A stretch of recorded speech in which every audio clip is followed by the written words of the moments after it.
Okay, very good.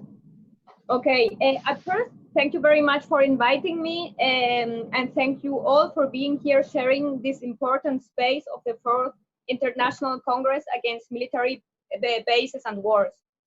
I want to apologize because of my English. It isn't very good.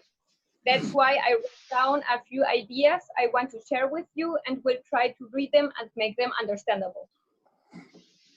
Do you hear me? Yes. Your English is very good. Thank you. Thank you very much. Okay, my name is Julieta. I was born in Colombia, but me and my family had to leave our country because of political persecution. So I have been living in Venezuela for 13 years now. Since our independence from Spain at the beginning of the 19th century, our region, Latin America and the Caribbean states, have been considered by the US state as its backyard. That means our countries have been considered as a region where the US can impose its economic, political, geopolitical, and military interests. The famous Monroe Doctrine since 1823 is an example for that. So the US involvement in military coups in our region is well known as well as its involvement in our other forms of regime change. Also the violation of human rights by US companies or companies with US capital. In Colombia, the history of US interference is very long in our country. But this only has been possible because the Colombian elite, the economic upper classes, and the agents of the state and the military forces have consented to and even requested this interference. In this long history of interference, Colombia always has been one of the first countries in Latin America in war cooperation with the US. The US has always determined the Colombian military doctrine. So it always has been based on counterinsurgency and on fighting the alleged internal enemy, that is the Colombian people themselves.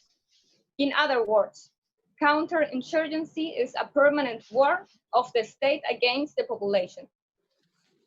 In the context of the Cold War, the military doctrine in Colombia, as in the US, was the anti-communism, then came the alleged war on drugs, and after 9/11, the alleged global war on terrorism. The presence and interference of actors like the US Embassy in Bogota, the Colombian capital, of the US aid, of the CIA, DEA, FBI, and US military, among others, have been permanent in the South American country. I will briefly mention some examples of that, but in order to shorten it up a bit, I will start at the decade of the 80s. In 1980, the US President Ronald Reagan decreed drug trafficking as a threat to the national security of the United States. And in 1989, George Bush continues this policy by fighting the coca plantations in South America. But mostly who plants coca in Colombia are very poor farmers who don't have any other economic alternatives. So this fighting on coca plantations meant the continuation of covert militarization under the mantle of the anti-drug struggle and the repression of poor farmers in Colombia. In the decade of the 1990s, Colombia follows the terms proposed by Washington for the war on drugs. This way, Colombia is able to access to US credit and becomes the main recipient of military assistance in the region. In 1998, the Colombian President Andrés Pastrana announced the so-called Plan Colombia for Peace. That was a US program to provide military assistance. Again, it's presented like a program to solve the structural problems that cause drug trafficking, but above all, it was a counterinsurgency program. With this program in 1999, Colombia becomes the third recipient country in the world of US war cooperation after Israel and Egypt. The first version of the Plan Colombia was written in English. Only a month later, it was translated into Spanish. As a result of the Plan Colombia, the military forces grew even more, from 250,000 in 1998 to more than 380,000 in 2005. and the defense budget increased more and more. In 2003 and 2004, there were thousands US soldiers and private mercenaries in Colombia. The first mercenaries of private security companies arrived in Colombia in 2000, but exact numbers of their presence in the country are not known. It's estimated that in 2004, there were 600. In this decade, there are a lot of fumigation with the chemical glyphosate that pollutes the nature and poisons the poor farmer families. The government of President Álvaro Uribe Vélez from 2002 to 2010 invited the US to lead the bombings in the country and to control the whole war intelligence. A very important topic for the Stop Airbase Rammstein movement and this whole Congress are the US military bases in Colombia. During his presidency, Uribe Vélez permitted the US access to 7 military bases in Colombian territory. These bases are Palenquero, Apiay, Malambo, Cartagena, Tolemaida, Larandia, and Bahía Málaga. In addition to that, ex-President Uribe Vélez permitted the US access to the Colombian sea and airspace, as well as he granted impunity for US soldiers in Colombia, even for war crimes committed outside the service.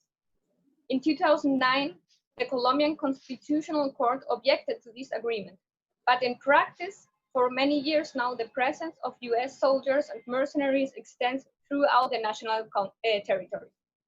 Ironically, an investigation proved that between 1988 and 2005, the number of paramilitary attacks increased in the regions where bases are located that cooperate with the US military. Meanwhile, the coca plantations didn't decrease proportional to the US military assistance. Today, the priority of this cooperation is given to secret funds and subcontracting activities by the Colombian army in training third countries at a lower cost than that of the United States, as well as use of special forces, more intelligence, use of drones and robotics and cybernetic operations. In 2014, there were 1,500 Colombian mercenaries in the Arab Emirates, Central America, Mexico, and African, as well as Central Asian countries. The sad result of this war in Colombia is the following. Almost 8 million internally displaced people, 80,000 missing people, 220,000 killed people, 5,000 cases of social and left activists, trade unionists, or simply poor young people, mostly farmers, who were killed after being stigmatized as narco-terrorists, because the Colombian state established a reward for the military for such killings. Also, sexual violence, especially against girls and women, and illegal interceptions and surveillance by state institutions. In all these war crimes and other serious actors like the ones I mentioned at the beginning, for example, the US Embassy in Bogota, the US aid, the CIA, and US military were involved. In 2018, Colombia became the only Latin American nation to join NATO as a global partner. We know NATO is the US and European war machine. In April of this year, one more time, under the excuse of counter-narcotic operations, Trump and his government announced they would increase their military presence in the Caribbean Sea, together with 22 partner nations, in order to support the US Southern Command in surveillance, disruption, and seizures of drug shipments and eradication efforts. They deployed additional Navy destroyers, combat ships, aircraft and helicopters, Coast Guard cutters, and Air Force surveillance aircraft, doubling their capabilities in the region. This announcement came only a week after the US charged Venezuelan President Nicolás Maduro and other senior officials in the country with narco-terrorism, and offered a reward for information leading to Maduro's arrest. In the context of this operation, the US Embassy and the Colombian Ministry of National Defense announced the arrival of a US Security Force Assistance Brigade to help Colombia in its fight against drug trafficking. In the announcement, they called Colombia their best ally and friend in the region. The brigade is formed by over 50 soldiers who are currently deployed in various regions of the country, including on the border with Venezuela. The Colombian Congress never approved this measure. Last month, the President of Colombia, Iván Duque, and the US National Security Advisor, Robert O'Brien, announced a new cooperation program between Colombia and the US. It's the continuity of the Plan Colombia of 20 years ago. According to Duque and O'Brien, the program is for the development of the region, investment and infrastructure, and the fight against criminal organizations and their activities related to drug trafficking. But as I mentioned before, and as history has shown us, this kind of cooperation between Colombia and the US has never reduced drug trafficking, much less improved the social conditions of the population through investment. In these last days, the US Secretary of State, Pompeo, has been on a tour in 4 South American countries, Suriname, Guyana, Brazil, and Colombia. 3 of them, Guyana, Brazil, and Colombia, have borders with Venezuela. So this tour has been a war threat for Venezuela. Meanwhile, in Colombia, only in this year, there have been more than 61 massacres with more than 246 victims since the end of 2006, when a peace agreement was signed between the government of President Santos and the former FARC-EP guerrillas. Almost 1,000 social leaders have been murdered, and more than 224 former fighters who were trying to lead their lives as civilians have been killed. So clearly, the Colombian state hasn't fulfilled its commitments that had been settled in the peace agreement. And clearly, there's no real peace in Colombia. There also have been reported a lot of cases of police brutality in Colombia. So what is the conclusion of this whole scenario? The presence and interference of US imperialism in Colombia has only brought more violence against the population. It hasn't reduced the drug trafficking, on the contrary, and it hasn't improved the social conditions of the Colombian people.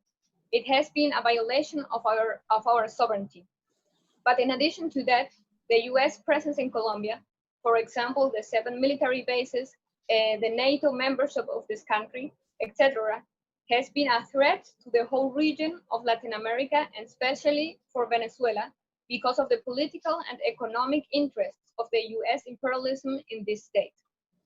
Of course, in Venezuela, we have political, social, economic problems, but they have to be resolved by the Venezuelan people in conditions of sovereignty and self-determination. Neither a US invasion of Venezuela, nor the many economic US sanctions against the Bolivarian Republic will solve the problems. On the contrary. Since last year, there have been a lot of protests in Colombia. They have been against the government's violation of labor rights, against state and paramilitary violence and police brutality. But we have to amplify them to protest against the US military presence in Colombia, against the bases, against NATO and imperialism, against counterinsurgency doctrine. We should demand the resignation of President Duque and Minister of Defense Carlos Holmes Trujillo, because they haven't done anything for the Colombian peace. And on the contrary, they are largely to blame for state violence.